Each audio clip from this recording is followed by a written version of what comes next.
Olá, pessoas. Mais uma aula de Química. A gente vai ver hoje estrutura atômica, tema fundamental para vocês entenderem outros assuntos mais para frente. Vou começar a aula de hoje, apesar de é muito difícil saber como começar. A gente está gravando, o professor está gravando muitos vídeos, estou quase me sentindo youtuber. Quase eu lancei um "Olá, meninas, tudo bom com vocês?" ou "Oi, gente, muito bem, meu nome é Lucas." Alguma coisa desse tipo, mas é o jeito que eu tenho para começar. Sou o Júnior, vocês já me conhecem, sou professor de Química das unidades Nova Iguaçu e Recreio. Vocês já viram minha cara nas outras aulas de Química. E vamos embora para a estrutura atômica, para entender um pouco mais sobre o que tem dentro do átomo. É basicamente isso que a gente vai ver na aula de hoje. Eu vou compartilhar minha tela, como eu tenho feito nas outras aulas. O layout é parecido, mas é o mesmo layout, mas a aula é diferente. Aqui é sobre estrutura atômica. As outras duas tinham sido sobre separação de misturas. E é interessante a gente pensar em algumas semelhanças e diferenças entre elas. Separação de misturas, a gente está vendo muito macro, que a gente consegue ver. Estrutura atômica, a gente vai basicamente falar sobre algo que a gente não necessariamente está enxergando. Então, a gente vai começar a pensar no átomo. Mas a gente não consegue ver, de fato, o átomo. Então, a gente vai falar um pouco sobre isso que a gente está dizendo. De início, aqui tem a tela com os modelos atômicos. Nessa tela com modelos atômicos, eu peço principalmente para que vocês não tenham o seguinte pensamento errado, e é errado mesmo esse pensamento. Achar que necessariamente um cientista está sucedendo o outro. Achar que assim, o Dalton foi em 1808, o Thomson foi em 87, o Rutherford foi em 11 e Bohr em 13, significa necessariamente que um estava pegando o estudo do outro, aprimorando, ou um estava dizendo que o outro estava errado, ou alguma coisa desse tipo. Não necessariamente um estava errado ou o outro estava mais certão. E sim, mudava o equipamento, o aparelho, a aparelhagem que um tinha e o outro não. Por exemplo, se eu fosse pedir para vocês analisarem o que tem dentro da minha carteira, vocês podem enxutar algumas coisas. Dinheiro, provavelmente na minha não tem. Vocês vão enxutar cartão, mas se eu fosse chegar aí para me falar, mas e aí? Cartão de quê? De qual banco? Qual é o cartão que está aqui dentro da minha carteira? Vocês seriam capazes de acertar só vendo a carteira e vendo minha cara? Provavelmente não. Você tem um outro aparato de ver mais, sei lá, as cores, você vai conseguir já ver com maior clareza. No caso, você vê uma cor azul ali, indicando que pode ser de um banco ou de outro. Enfim, de acordo com a mudança de aparelhagem, de aparelho, a gente pode ir evoluindo a ideia do que tem na carteira. Ou, fazendo analogia, evoluindo a ideia do que tem dentro do átomo. Então, Dalton iniciou o modelo atômico, como a gente está vendo aqui, foi dito o modelo atômico de Dalton como se fosse uma bola de bilhar. Bola de bilhar porque era uma esfera, maciça, indivisível, que a gente não conseguia dividir em partes, que já foi superado no modelo atômico de Thomson. Aqui já tem a ideia da existência de elétrons. Então, enquanto em Dalton era indivisível, no sentido de era a menor parte, aqui em Thomson já tinham os elétrons, essas cargas negativas chamadas de elétrons. Enquanto para Thomson, no átomo, então, era uma esfera positiva carregada com cargas negativas, que veio dar o nome de elétrons. Então, já tem uma pequena diferença entre elas. Então, aqui no modelo atômico de Thomson para o modelo atômico de Dalton. Isso foi conhecido como modelo atômico de pudim de passas. Apesar de não ser nomes dados pelas pessoas, nomes dados por Dalton e por Thomson. Foi entendido mais para frente. Pudim de passas não faz o menor sentido para a gente aqui do Brasil. A gente não come pudim de passas, ainda bem, a gente está livre desse mal. Em Rutherford, já é um modelo conhecido como um sistema planetário, que é um modelo atômico que a gente conhece como átomo de visão, assim, de representação da ciência colocado nesse modelo atômico de Rutherford. A gente tinha a existência de prótons aqui no núcleo, então a gente já tem uma divisão entre núcleo e eletrosfera, diferente dos outros. Há uma divisão entre núcleo e eletrosfera. Na eletrosfera era onde ficavam rodeando os elétrons. Esse núcleo era pequeno, denso e positivo. Então, o fato dele ser pequeno, se a gente fosse comparar com a eletrosfera, seria mais ou menos da ordem de eu analisar como se fosse uma mosca no anel do Maracanã. O núcleo seria a mosca, a eletrosfera seria o anel do Maracanã em termos de tamanho. Não necessariamente tem esse tamanho exato, né? Obviamente não tem. Mas em termos de comparação de proporção de tamanho, o tamanho do núcleo é bem pequeno em relação, comparado à eletrosfera, em ordem de tamanho. E esses elétrons iam rodear o núcleo de forma elíptica, dessa forma daqui, que foi corrigida por Bohr. Aí sim, há uma contribuição, ao contrário dos outros, que não necessariamente era um cedendo o estudo do outro. Aí o Bohr fez uma contribuição ao estudo de Rutherford, indicando que não era necessariamente de forma elíptica, era de forma circular, como a gente está vendo aqui, né?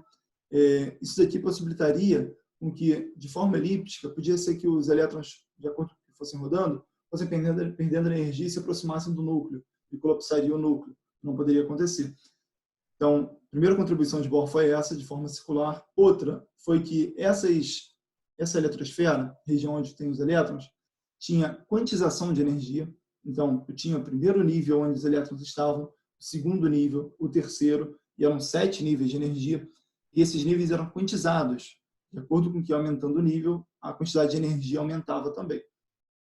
Então, a gente tem aqui o modelo atômico de Bohr, que é o que a gente vai estudar principalmente na aula de hoje, mantendo aqui o núcleo e a eletrosfera com níveis de energia quantizados. Tem também ainda no modelo atômico de Bohr, um postulado de Bohr importante, que diz o seguinte: quando um elétron está no seu estado fundamental, vamos supor, um elétron dessa camada, da primeira camada, quando ele recebe energia, quando ele é excitado, é dito dessa forma, ele salta para um nível externo, um nível mais exterior. Esse movimento de salto não é natural, ele tende a retornar. Nesse movimento de retorno, vamos supor, estava na primeira camada, foi para a segunda camada. Ao retornar da segunda para a primeira camada, ele libera a energia absorvida, libera na forma de luz, na forma de fótons. Daí vem o princípio dos fogos de artifício. Então, é só uma ideia para a gente falar do átomo, e a gente falou de 3 coisas. Falou de próton, elétron, a gente vai falar agora dos nêutrons, que estão junto com os prótons no núcleo. Então, são 3 partículas subatômicas, e é isso que a gente vai estudar agora. Então, próton, nêutron e elétron, essas 3 partículas. O próton tem carga positiva, o elétron tem carga negativa, a gente já chegou a citar um pouquinho isso. O nêutron, ele é neutro, zero carga elétrica, né? Enquanto isso, tem outra propriedade das partículas subatômicas, que é a massa. Próton e nêutron têm massa, e elétron tem massa desprezível. Se esses dois são os únicos que têm massa atômica, são eles que vão contribuir para a gente indicar qual é a massa de um átomo. Então, próton, nêutron e elétron, com esses símbolos aí, E, N e E, vão indicar como a gente calcula a massa atômica. Massa atômica vai ser igual a uma fórmula Z mais N. Como eu falei, a massa atômica é o somatório entre prótons e nêutrons. As partes que têm massa, né, que conferem massa para o átomo. Como eu disse, mas não era somatório entre próton e nêutron? Olha lá, ó, próton mais nêutron. Mas esse P pode ser chamado também de Z. P e Z vão representar a mesma coisa, só que P é o número de prótons, Z é o número atômico. Então, ou um ou outro. Então, entenda que número atômico é a mesma coisa que o número de prótons. É fundamental isso daí para o futuro. Primeiro exemplo que a gente vai dar de grandezas atômicas, digamos assim, Na2311. E aí o que a gente vai ter que dizer? Vai ter que indicar onde está a massa, onde está o número de prótons, de nêutrons e de elétrons. Primeiro OBS. Na representação, são dados 2 valores. O número de massa atômica e número atômico. Então, esses dois. Em geral, em um caso que é exceção, a massa atômica é maior do que o número atômico. É o que está escrito ali. Ou seja, são dados 2, um é a massa e outro é o número atômico. Se um é 23 e outro é 11, qual deles é a massa atômica? 23. Então, a massa, A, que a gente representa a massa com a letra A, então a massa atômica é 23.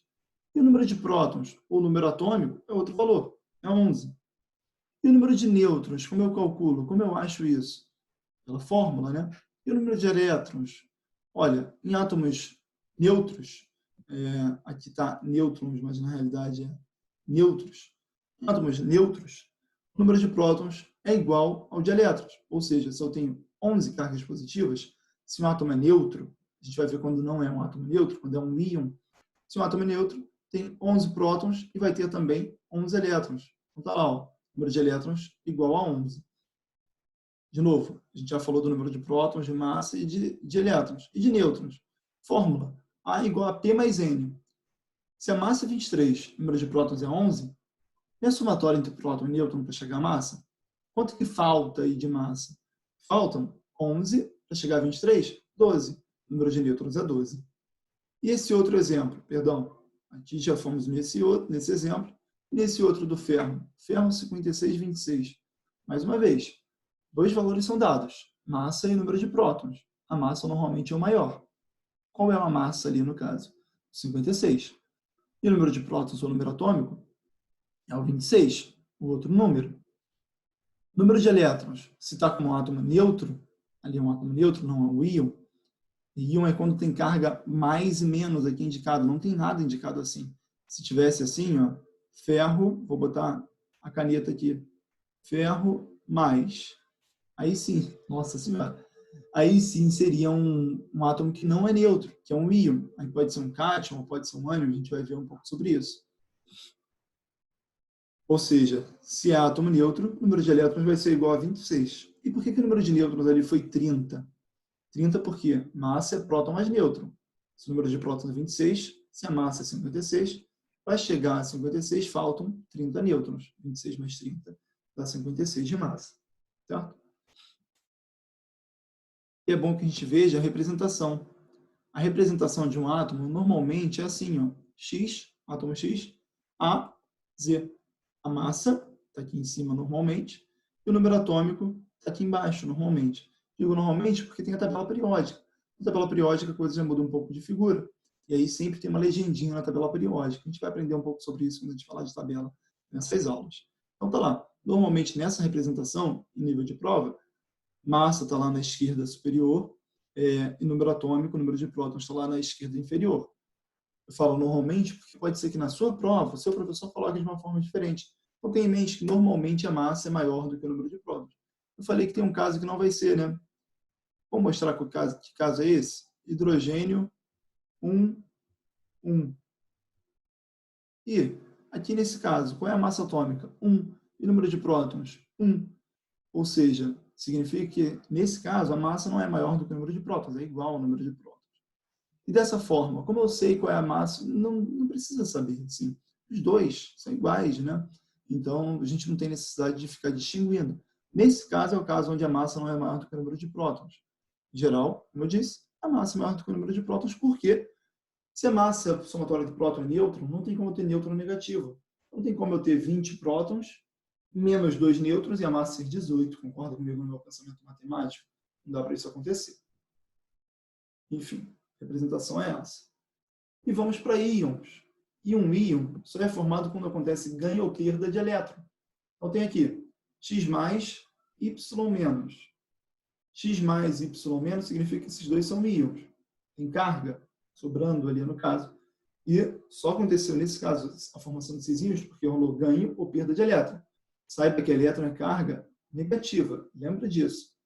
Se a carga é negativa, vamos um pouquinho mais lento. Esse é cátion, o positivo. E esse é ânion, o negativo, é o nome. Ah, mas eu não sempre me confundo cátion e ânion, ou eu vou me confundir. Lembra que cátion tem 1, 2, 3, 4, 5, 6 letras. E ânion tem 1, 2, 3, 4, 5 letras. Cátion tem mais letra do que ânion. Se tem mais, a carga é mais. Vou fazer um círculo aqui, nossa mãe. Então, se tem mais, a carga positiva. Se tem menos, a carga negativa, menos letra, né? Então tá lá, cátion e ânion, a diferença entre eles. E um ganhou e outro perdeu elétron. Lembra que elétron é carga negativa? Se elétron é carga negativa, pensa numa dívida, né? Se você ganha uma dívida, você fica mais negativo. Dívida a gente pode pensar como negativa. Mas se você ganha um elétron, você vai ficar mais negativo. Ânion é quem ganhou elétron. Cátion é quem perdeu elétron. Então, íon com carga positiva, íon com carga negativa. Perda de elétrons nesse e ganho de elétrons naquele, por motivo que eu já falei. Então, se elétron é negativo, quando eu ganho carga negativa, eu vou ficar com carga negativa, como está mostrando aqui. Se eu perdi carga negativa, eu vou ficar com carga positiva. Acho que vai fazer mais sentido no próximo slide. Nesse caso daqui do Na2311+, um cátion monovalente, e esse é cátion, perdeu elétron. Vamos pensar aqui no seguinte, se perde elétron tem massa? A gente já viu que não tem massa. Então, massa atômica vai continuar 23. O número de prótons continua 11, não mudou nada. E o nêutron vai continuar a mesma coisa, vai continuar 12. Mas elétron mudou, como vocês viram ali. Por que elétron foi para 10? Por que a gente recebeu esse spoiler aqui de 10? seria 11 se fosse átomo neutro. Se isso aqui não existisse, ó, vou apagar. Se isso não existisse, o número aqui seria 11. Mas ele não perdeu um elétron? Não existe aquele maisinho ali? Como existe, perder um elétron foi para 10 elétrons. Se foi para 10, indica que eu tenho 10 cargas negativas e 11 cargas positivas. Faz um balanço de carga aqui, meio que quase uma prova real, né? Cargas positivas, 11. Cargas negativas, 10. Quanto que sobrou aqui? Sobrou uma positiva. Está aqui o mais indicado. Beleza? Outra coisa, o número de nêutrons. Como eu falei, vai continuar 12, porque a massa não vai mudar, o número de nêutrons não vai mudar com a mudança do número de elétrons. Outro exemplo. Ferro 5626, 3+. Ele é um cátion trivalente. Perdeu 3 elétrons.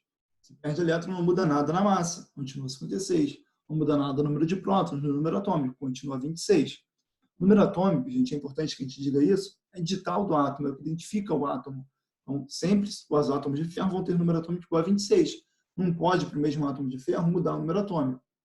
Se eu tenho aqui essa carga 3+ indicado, não é porque mudou o número atômico, não é porque ganhou próton, é porque perdeu elétron, perdeu 3 elétrons.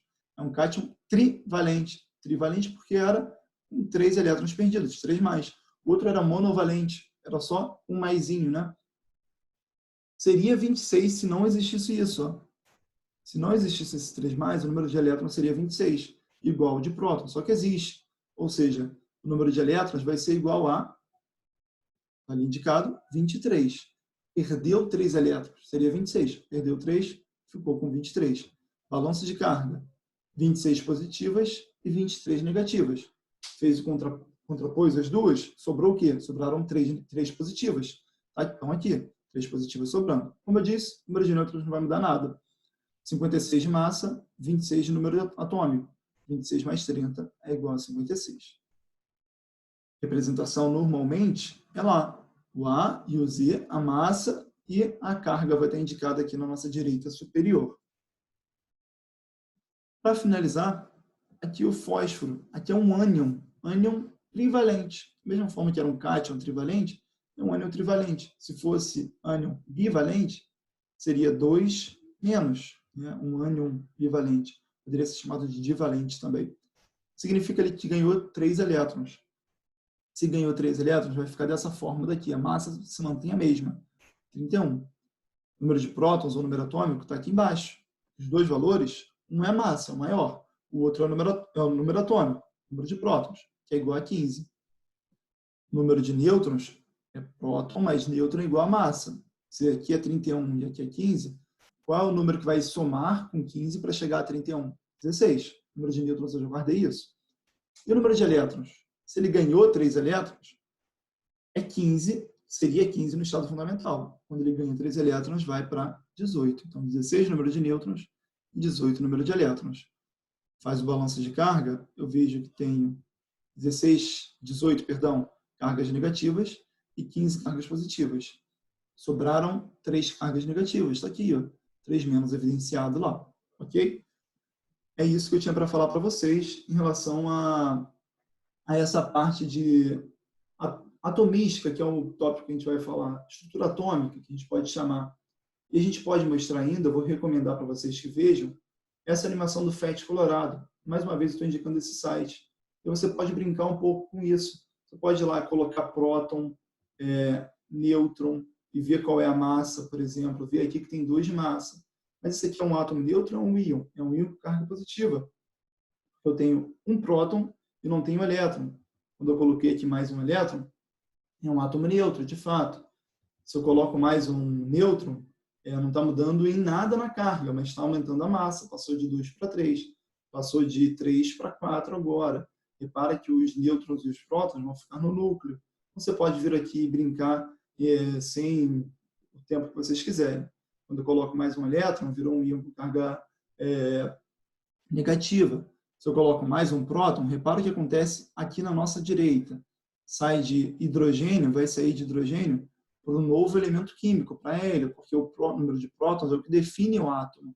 Então tem toda essa relação. Você pode, inclusive, jogar um joguinho. Recomendo esse aqui, a interrogação. E aí que está indicando uma representação. Silício 30, 14, 0. Então, você vai lá e vê. Número de prótons, quanto que é? O número de prótons é o número atômico. Olha lá, 14 indicado. Esse 30 é o número de massa. Se ele tem 30 de massa e 14 de número atômico, significa que o número de nêutrons dele é 16. Você coloca lá em 16. E o número de elétrons? Se aqui a carga é 0, a carga está indicada aqui, né? 14 são o número de prótons e a carga é 0. Tem que ser, então, 14 é o número de elétrons. Positivo e negativo tem que ser anular. 14. E você vai lá e confere. Vou botar aqui 13 só para ver o que acontece. Aí vai pedir para você tentar de novo. Você tenta e vê que é 14 lá a resposta certa. Você ganha um ponto. Se você acertasse direto, você ganharia os 2 pontos. Você vai seguindo dessa maneira, vai participando do jogo, se vocês quiserem. É uma indicação que eu tenho para vocês estudarem um pouquinho mais sobre estrutura atômica. Certo? Espero que vocês assistam esse vídeo, tenham assistido até o final. Espero que vocês assistam os próximos. A gente vai falar um pouquinho mais sobre química. Valeu, tamo junto. Tchau, tchau. Até a próxima.